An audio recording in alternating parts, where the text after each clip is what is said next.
Olá, pessoal. Hoje nós vamos estudar o CPC 02.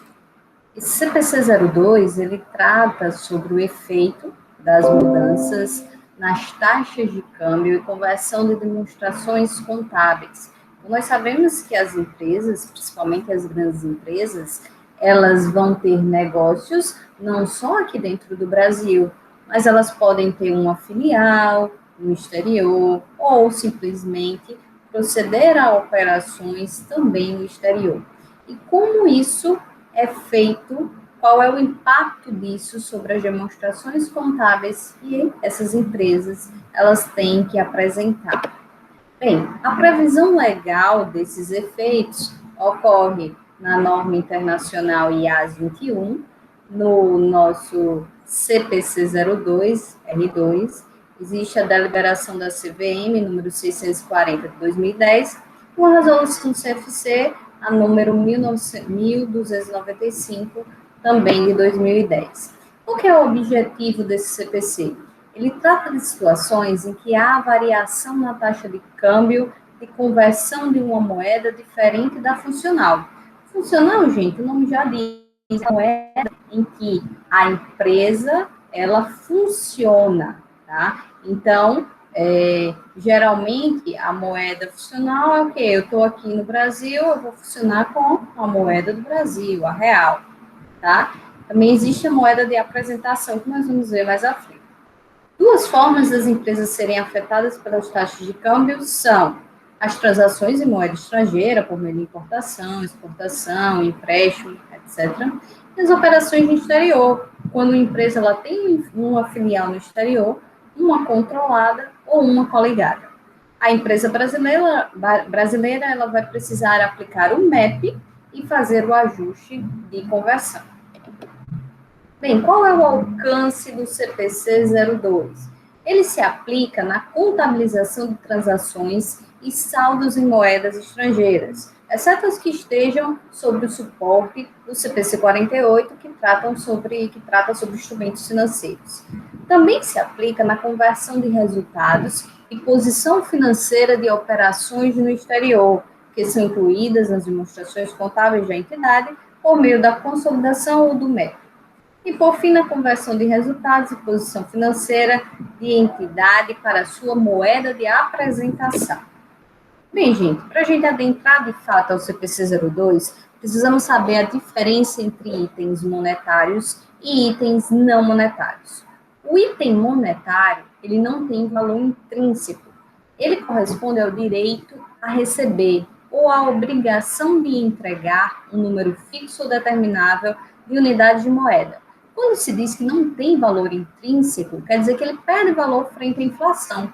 Bem, gente, quando a gente pensa no dinheiro em si, o caixa, ele vai perdendo valor à medida que o tempo vai passando se a gente está dentro do ambiente inflacionário. Então, alguns exemplos aqui de itens monetários são provisões que devem ser liquidadas em caixa, dividendos a serem distribuídos com caixa, ou seja, tudo que representa dinheiro em si.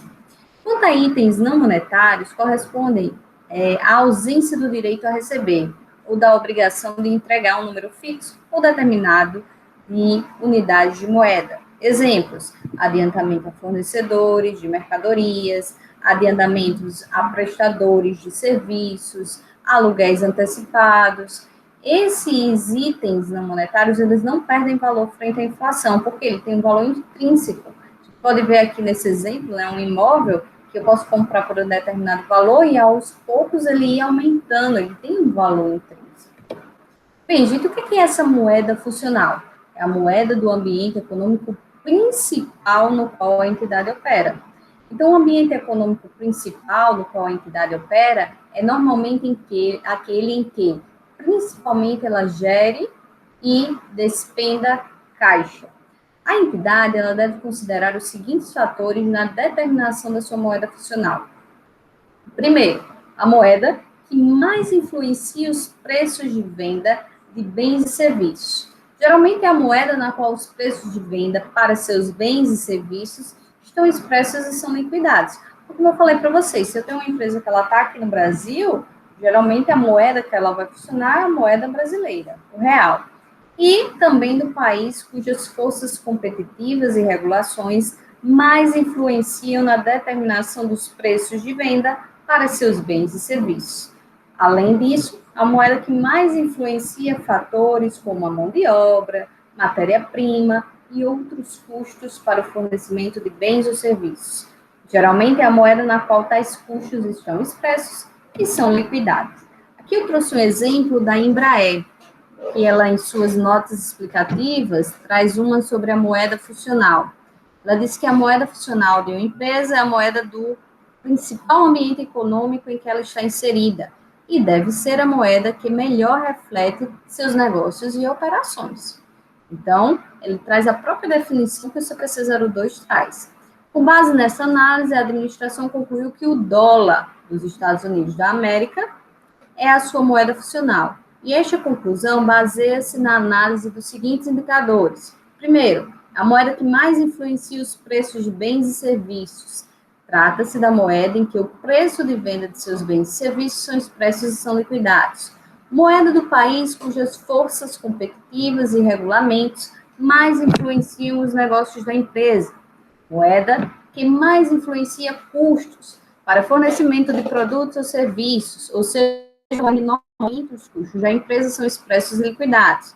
Ainda, moeda em que normalmente a empresa capta os recursos das atividades financeiras e em que normalmente recebe pelas suas vendas e acumula caixa. Gente, basicamente as notas explicativas da Embraer traz o que a nossa norma, o CPC-02, explica sobre moeda funcional, né, no que acabamos de ver aqui. Quanto à moeda de apresentação das demonstrações financeiras. Essa moeda de apresentação é a moeda em que as demonstrações financeiras são apresentadas e normalmente é definida em função de obrigações legais da companhia. Em atendimento à legislação brasileira, essas demonstrações são apresentadas em reais, convertendo-se as demonstrações financeiras preparadas na moeda funcional da controladora para reais, ou seja, se converte o que se tem em dólar para a moeda real, para poder fazer com que essas demonstrações financeiras fiquem em sua moeda de apresentação. Bem, além disso, é importante sabermos o que é um investimento líquido.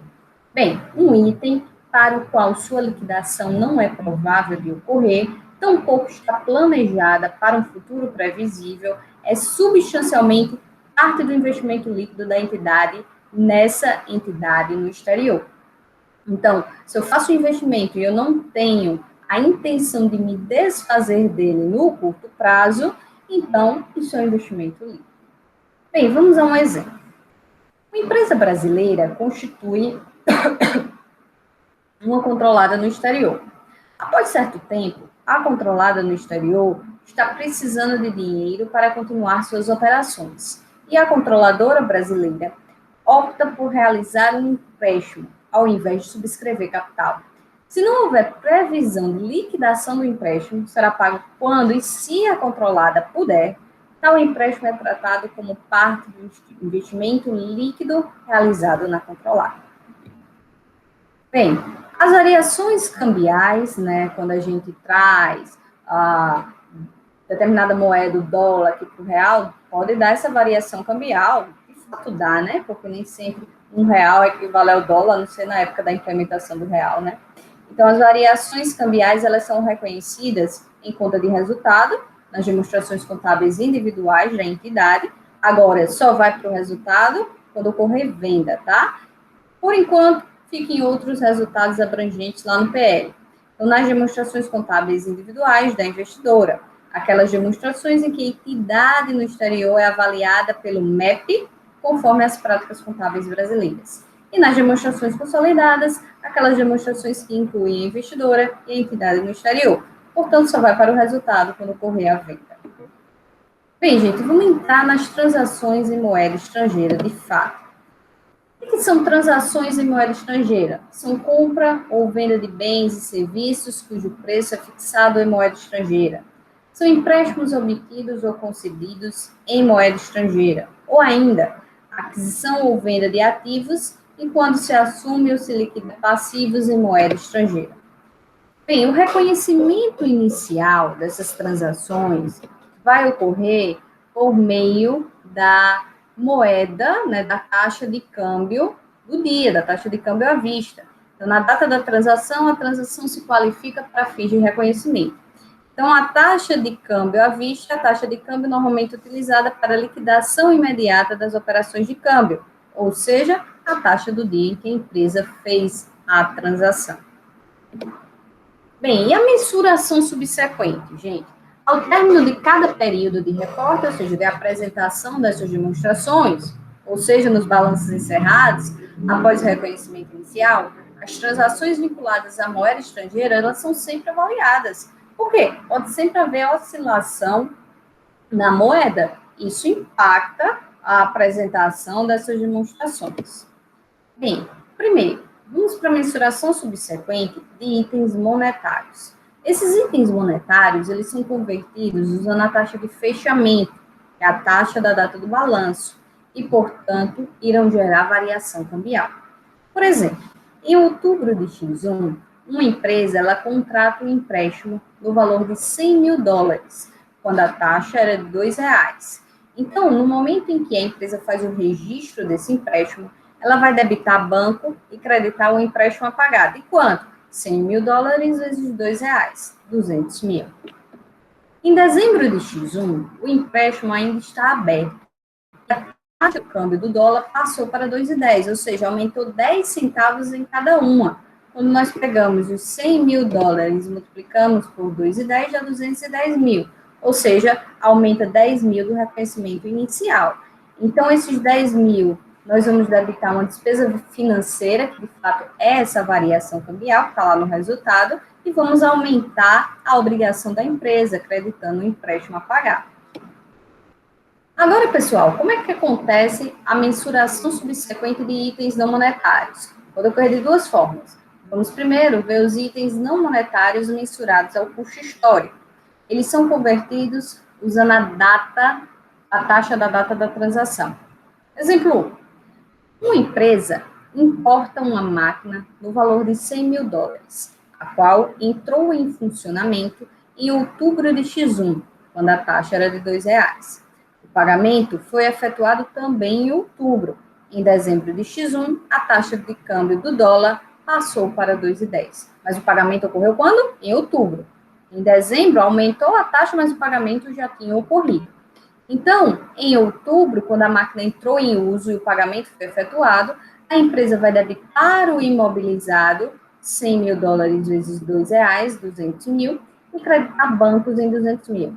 Em dezembro de X1, não haverá nenhuma contabilização, pois os itens não monetários, eles são convertidos pela taxa da data da transação, portanto, o valor da máquina em reais continuaria sendo 200 mil, mesmo com a variação da taxa de câmbio. Agora, gente, se os itens não monetários ainda mensurados a custo histórico, vamos ver um outro exemplo, tá? Depois a gente vê mensurado a valor justo. Exemplo 2. Uma empresa agroindustrial que tem o real como moeda funcional importou uma colheitadeira no valor de US$ 10.000. Por ocasião do desembaraço aduaneiro, efetuado no dia 30 de abril, foram pagos tributos não recuperáveis no montante de R$ 2.000, ou seja, se os tributos não são recuperáveis, eles incorporam o custo do bem. A colheitadeira foi usada ao longo do mês de maio. O pagamento foi acordado para ser efetuado no dia 30 de junho, ao final da colheita da safra. Então, as cotações hipotéticas do dólar aqui, para abril, maio e junho, eram essas, R$ 3,30, R$ 3,64. Tendo em vista as informações apresentadas anteriormente, bem como disposto nas normas brasileiras de contabilidade, sobre conversão de demonstrações contábeis e ativo imobilizado, qual é o valor que deverá ser registrado desta colheitadeira no dia 30 de abril? Primeiro, vamos registrar a máquina pela cotação do dia 30 de abril, que é a data do desembaraço aduaneiro. Então, nós vamos partir dos US$ 10.000 e multiplicarmos pela cotação do dólar lá em abril, 3,30. Me dá 33 mil. Eu vou debitar o imobilizado pela entrada dessa colheitadeira e vamos creditar os fornecedores no exterior de 33 mil. Depois, nós vamos registrar como custo de aquisição da máquina os impostos não recuperáveis incidentes do desembaraço aduaneiro de R$ 2.000, tá? Aqueles impostos não recuperáveis, eles incorporam o preço do bem. Então, nós debitamos o imobilizado de 2.000 e creditamos o banco de 2.000. O valor a ser registrado da colheitadeira no imobilizado é de 33 mais 2, 35 mil. Por fim, nós vamos registrar a variação cambial do pagamento ao fornecedor lá em junho, cuja compra, o valor da compra em dólar foi de 10 mil. Aí a cotação em junho do dólar em real era de R$ 4, né? Então, na data da compra era 10 mil vezes 3,30, 33. Na data do pagamento era 10 mil vezes 4, 40 mil. Ou seja, a variação cambial é de 7. Então, nós debitamos a despesa com a variação cambial de 7 e aumentamos o valor a pagar da empresa, creditando fornecedores no exterior. Pelo pagamento, debitamos os fornecedores no exterior de 40 mil e creditamos o banco de 40 mil. Agora, gente, vamos ver a mensuração subsequente para itens não monetários, agora mensurados a valor justo. Eles são convertidos usando a taxa da data em que o valor justo foi mensurado. Logo, o registro contábil da variação cambial acompanha o registro contábil do ajuste a valor justo, em conta específica de PL ou em ajuste a valor justo no resultado. Exemplo. A empresa X, criada no Brasil e com moeda funcional real, comprou em 30 de junho de X3 ações de empresa listada em Bolsa de Valores nos Estados Unidos, pelo valor de $5.000, quando a taxa de câmbio era de 2,30, que foram classificados como ativo financeiro. O valor justo dessas transações em dezembro de X3 era de $5.300, quando a taxa de câmbio era de R$ 2,40. Então, essas ações elas tiveram uma valorização em reais de 1.220, que é 5.300 vezes 2,40 menos os $5.000 vezes 2,30 que foi dado aqui, tá? Essa valorização total em reais de 1.220 pode ser decomposta em valorização cambial de 500 e ajuste a valor justo de 720. Bem, vamos supor que essas ações elas são classificadas como disponível para venda. Então, pela aquisição, debitamos esse instrumento financeiro de 11.500 e creditamos o banco em 11.500. Pois, por ela estar disponível para venda, nós vamos aumentar o ativo financeiro, debitando em 1.220, porém o crédito no PL, ajuste de avaliação patrimonial, que é o que ele diz aqui. Agora, se essas ações elas são classificadas para negociação, vamos proceder ao mesmo lançamento na aquisição das ações, mas no momento da valorização, o crédito vai para o resultado, o ganho com valorização das ações, como nós vimos lá em investimento, tá? Então, as ações, elas são consideradas um item não monetário, já que não serão realizadas em um número fixo ou determinado de unidades de moeda. O CPC 02, ele diz que o registro contábil da variação cambial, ela acompanha o registro contábil do ajuste a valor justo, que é o que nós vimos lá no início. Vou ler aqui para vocês. Quando um ganho ou uma perda sobre itens não monetários for reconhecido em conta específica de outros resultados abrangentes, qualquer variação cambial atribuída a esse componente de ganho ou perda deve ser também reconhecida em conta específica de outros resultados abrangentes. Agora não, se isso aí for para o resultado, também nós vamos contabilizar essa variação cambial no resultado. Bem, então revisando, gente. Os itens monetários, eles devem ser reconhecidos, né, a variação cambial deles deve ser reconhecida decorrente da diferença na data da operação e na data do fechamento, receita ou despesa cambial. Para itens não monetários mensurados a custo histórico, utiliza o câmbio na data da operação, pois os itens não monetários não sofrem a variação cambial. Agora, para itens não monetários mensurados pelo valor justo, aí nós vamos utilizar a taxa de câmbio vigente na data em que o valor justo for determinado. Bem, gente, para concluirmos, vamos ver aqui exemplos de conversão de demonstrações contábeis. Primeiro, vamos contextualizar. Estamos aqui vendo um esquema em que tem percentuais de empresas investindo umas nas outras. Existe uma empresa aqui que tem sua moeda em real, outros que operam em dólar e essa aqui que opera em euro. Então, sociedades formadas por grupos econômicos, formados por empresas que operam em moedas distintas. É necessário que as demonstrações contábeis elas sejam convertidas para a mesma moeda da empresa investidora, para que possa ser aplicado o método e a consolidação das demonstrações contábeis. Em outras palavras, é necessário converter as demonstrações contábeis que foram feitas em uma determinada moeda funcional para a moeda de apresentação, que é a moeda na qual as demonstrações contábeis são apresentadas. E quem precisa efetuar a conversão dessas demonstrações contábeis? A investidora, que seja coligada, controlada, e a sociedade que faça parte de um mesmo grupo ou que esteja sob controle comum, como nós vimos nesse esquema. Bem, procedimento, gente, para ativos e passivos, qual é a taxa de câmbio que nós usamos? Eles devem ser convertidos utilizando a taxa de câmbio de fechamento. Para receitas e despesas, utilizamos a taxa de câmbio da data da operação. Também podemos usar a taxa de câmbio média. Porém, se a oscilação lá for muito grande, ou seja, os preços durante o ano, eles dispararem ou forem muito inferiores, nós não podemos utilizar essa taxa de câmbio média, então utilizamos a taxa de câmbio da data da operação. Itens do PL, a gente utiliza a taxa histórica, ou seja, a taxa de conversão da data em que foi contabilizado o item no PL. As variações cambiais resultantes devem ser conhecidas em outros resultados abrangentes. No esquema prático, para ativos e passivos, utilizamos a taxa de fechamento, a taxa do balanço, né? A taxa de fechamento do balanço. PL, taxa histórica, que é a taxa de conversão. E DRE, a taxa da transação. Pode ser utilizada a taxa média, mas tem aquela observação que eu falei aqui, tá?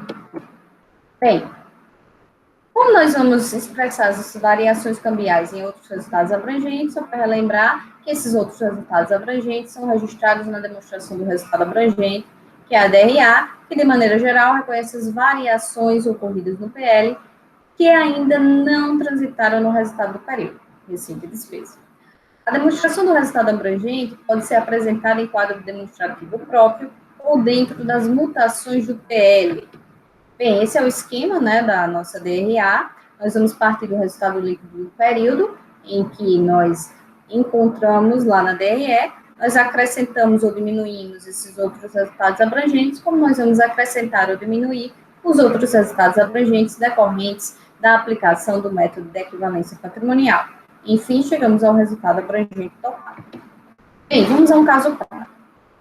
Considere que uma empresa investidora brasileira, que é a Companhia A, ela foi constituída com um capital de 2 milhões, com o objetivo de investir na empresa Companhia B, cuja sede é nos Estados Unidos.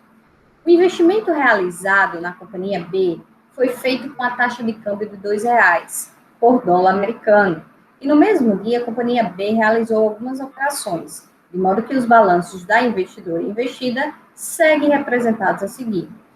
Nós temos também, foi dado aqui a taxa média, que é de R$2,10, a taxa histórica de janeiro de X1, R$2, e a taxa de fechamento em dezembro de X1 de R$2,20.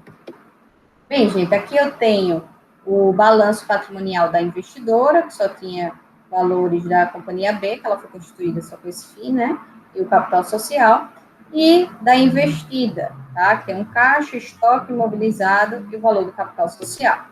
Bem, aqui o balanço patrimonial da investida, Companhia B, tem caixa, cliente, estoque, imobilizado, depreciação, contas a pagar, capital social e lucros. Aqui a DRE da investida, que é a Companhia B. Vamos proceder à conversão da DRE. Nós podemos usar a taxa média de 2,10, como me diz o esquema, tá? Para a DRE, utiliza a taxa média ou a taxa da transação. Como aqui não se falou em taxa de transação, nem oscilação tão grande da moeda, nós vamos utilizar a taxa média de 2,10. Então, para isso, nós vamos converter todos os itens da DRE. Venda, CMV, lucro bruto, despesa operacional e todos os outros itens. Pela taxa média de 2,10 e encontro os valores agora para a minha DRE por meio da moeda de apresentação. Nós vamos fazer a conversão do ativo, que é por meio da taxa de fechamento do balanço, que nos foi dado, que é de 2,20. Então, nós vamos proceder aos cálculos, multiplicando os valores de cada uma dessas contas pela taxa de conversão, que é a taxa de fechamento de 2,20. Passivo, a mesma coisa, nós utilizamos a taxa de fechamento.